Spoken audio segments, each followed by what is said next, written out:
Method of abortion.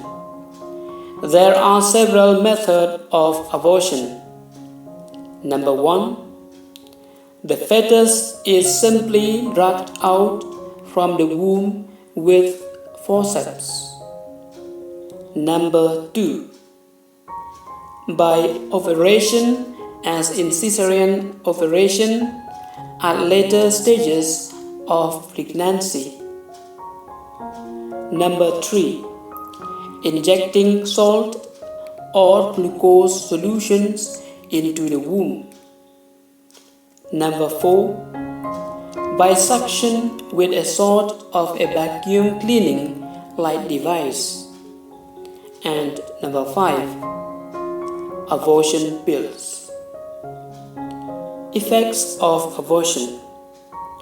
Number 1.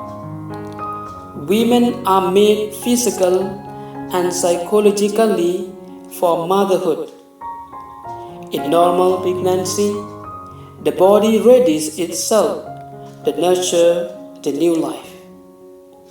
The fertilized ovum buries itself in the wall of the uterus, and the neck of the womb is tightly sealed.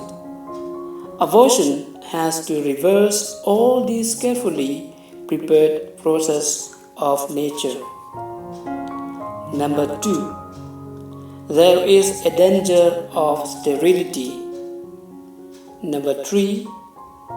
Danger of infections. Number 4. Women who had abortions are more likely to have subsequent children born physically or mentally handicapped because of damage to the wall of the uterus. Number 5. Psychological effects of depression and scruples in the mother. Number 6. There is danger of backstreet abortion, which result in complications and death. Number 7. Most of the time, the women are never told about the possible physical and psychological effects which may stay with them for the rest of their lives.